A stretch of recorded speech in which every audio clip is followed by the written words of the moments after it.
Ya teman-teman, bertemu lagi dengan channel Tukang Tracing. Oke, untuk video ini kita melanjutkan pertemuan ketiga ya, tentang tutorial CorelDRAW untuk pemula. Di pertemuan pertama dan pertemuan kedua, pastikan teman-teman sudah tonton dulu dari awal. Yang memang kondisi sekarang masih baru belajar ya, supaya nanti teman-teman bisa memahami secara keseluruhan dari CorelDRAW ya.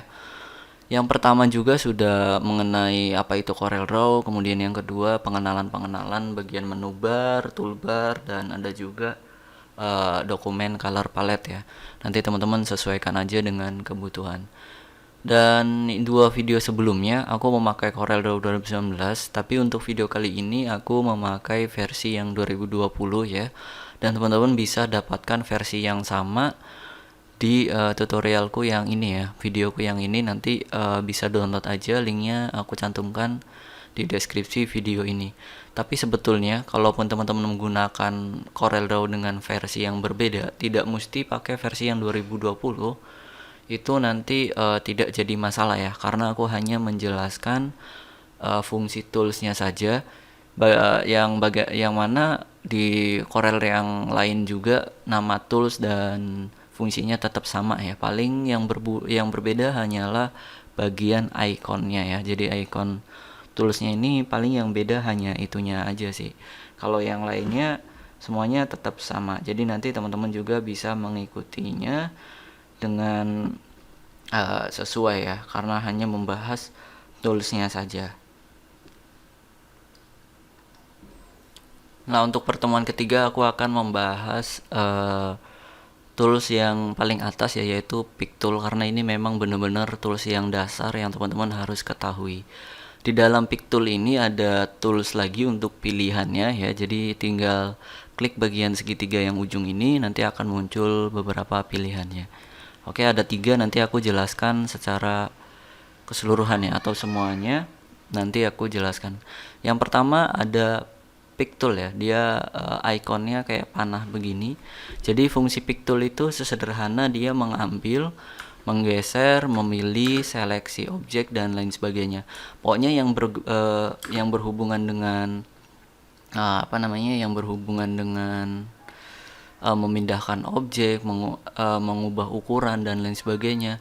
Itu nanti fungsi dari bagian si shape tool lagi, bagian Pictool ini ya. Di sini aku sudah buat objeknya. Nah, aku jelaskan untuk Pictool ini. Jadi Pictool itu dia tadi udah disinggung, fungsinya itu untuk mengambil objek. Jadi untuk memilih objek ya. Nah, teman-teman ketika klik menggunakan Pictool, maka objeknya akan terseleksi seperti ini, akan terpilih secara satu kesatuan. Nah, lalu bagaimana caranya jika teman-teman ingin menseleksi keseluruhan dari objek ini ya? Objeknya ini ada 3 ya kan. Kalau ini hanya satu seleksi nih ketika kita klik. Nah, caranya cukup mudah, teman-teman klik aja pada mouse-nya ya, kemudian tarik seperti ini. Nah, pastikan garis yang terputusnya ini teman-teman sudah menyeleksi keseluruhannya ya. Jadi keseluruhannya sudah diseleksi.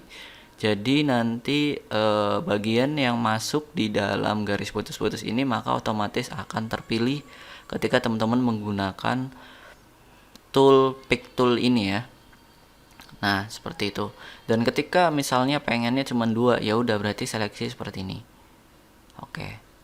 Nah, ketika pengen 2 seperti ini, seleksi seperti ini. Nah, kalau misalkan pengen ambil objek antara objek yang persegi kemudian dengan segitiga, gimana caranya? Nah, tinggal teman-teman ada bantuan dengan tombol shift ya. Nah, klik objek pertama, shift, klik objek kedua. Nah, ini nggak mesti 2 objek ya, mau 3 objek, 4 objek, dan banyak juga itu bisa. Kita nanti coba kita buat banyak objek di sini. Oke, shift, shift. Nah, shiftnya sambil ditekan sambil diseleksi. Nah, nanti teman-teman bisa geser bagian yang diseleksi. Paham ya? Dan ketika nanti teman-teman pengen ambil ujung ini dengan ujung ini, ya sama caranya. Klik, kemudian shift, kemudian klik lagi. Nah, kemudian geser. Seperti itu. Oke. Selanjutnya fungsi Pictool lagi ada lagi. Pick tool ini teman-teman bisa rotasi atau mengubah bentuknya ya, posisi bentuknya lebih tepatnya. Bisa dibesarkan, bisa dikecilkan. Itu menggunakan pick tool. Jadi pilih objeknya dulu yang mau dibesarkan atau dikecilkan. Teman-teman tarik bagian ujungnya. Ujungnya mana aja bebas ya, sesuai dengan kebutuhan. Misalnya bagian ujung ini. Nah, maka dia akan posisi mengecil seperti ini. Oke. Ketika ujung ini yang teman-teman tarik, nah maka mengecilnya ke sini. Dan ketika pengen mengecilnya posisinya ke tengah-tengah, nah itu dibantu dengan tombol shift lagi. Shift. Nah, nanti dia akan otomatis mengecil ke tengah. Begitupun mengubah objek menjadi lebih besar. Nah, dengan shift. Nah, seperti itu. Oke ya. Atau misalnya pengen bentuknya jadi persegi panjang, ya udah tinggal bagian ini teman-teman tarik ke bawah seperti itu ya. Oke. Atau misalnya bentuknya pengen ubah menjadi miring ke kanan, nah ini triknya gampang, tinggal klik kemudian klik lagi, nah akan muncul ikonnya seperti ini ya. Penandanya itu berbeda. Kalau tadi bentuknya hanya seperti ini, nanti dia akan berubah seperti ini, ada sudut-sudut yang arah panah ya. Nah, kalau teman-teman klik bagian ini, nanti dia akan mengubah bentuknya. Nah, oke, kalau ke kiri, kalau ke atas, ke atas.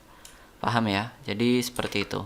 Dan untuk bagian ini itu rotasi. Jadi teman-teman bisa memutar objek ini sesuka mungkin. Nah, seperti itu. Oke. Jadi misalnya pengen bikin bentuk yang terdiri dari dua objek ini, copy paste, kemudian ini tarik seperti ini. Nah, seperti itu. Nanti akan bentuk seperti ini jadi ya. Kemudian bisa juga copy paste lagi. Nah, tuh teman-teman bisa membuat sebuah bentuk hanya dari satu buah objek persegi ini ya. Jadi nanti tinggal dimainkan aja rotasi dan lain sebagainya. Seperti itu. Atau bisa taruh bagian lingkaran di sini. Nah, lingkarannya di copy paste, satunya dikecilkan. Nah, itu semuanya fungsi dari pick tool. Pokoknya semua fungsi dari pick tool adalah menseleksi, mengubah objek, ukurannya, memutar objek dan lain sebagainya itu menggunakan pick tool. Jadi ini nih pasti tools yang sangat penting dan pasti teman-teman pakai ya, pasti teman-teman pakai saat mendesain, yaitu pick tool. Oke ya. Nah, ketika misalnya objeknya banyak, kemudian teman-teman males nih untuk menggunakan menggunakan shift ya. Kalau tadi kita seleksi satu seperti ini. Nah, ya kan. Nah, sekarang aku punya triknya. Teman-teman bisa menggunakan di dalam pick tool juga ada ya, di satu kategori di sini teman-teman menggunakan freehand pick.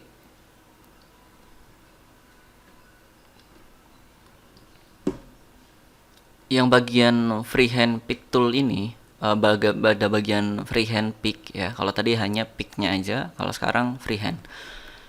Fungsinya sama sebetulnya seperti tadi, cuman bedanya dia ada tambahan untuk bisa seleksi. Nah, seperti ini freehand ya. Jadi seleksi menggunakan garis yang teman-teman bisa sesuaikan bagian mana saja yang pengen diseleksi seperti itu.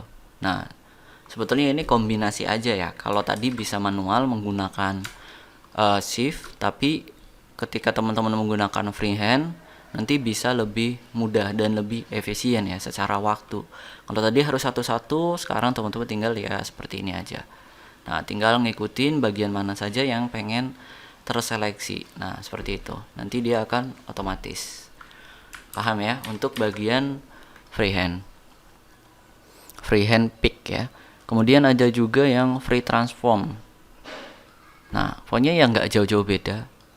Free transform dia lebih condong, kalau free transform ini dia condongnya itu untuk mengubah posisi ya. Nah, seperti ini. Jadi free transform. Nah, kalau free transform ini sebetulnya fleksibel dan aku pribadi jarang memakai yang namanya free transform ini ya, karena aku lebih nyaman pakai pick tool dan bermain secara menggunakan pick tool yang sudah aku jelaskan tadi. Ya, kalau freehand teman-teman bisa coba aja dan bisa menganalisa fungsi dari bagian ini ya, bagian tools yang free transform, maaf ya, tadi salah sebut. Nah, free transform, jadi mengubah itu secara bebas gitu ya maksudnya. Jadi nanti mau mengubah gimananya ini bisa menggunakan free transform seperti itu ya.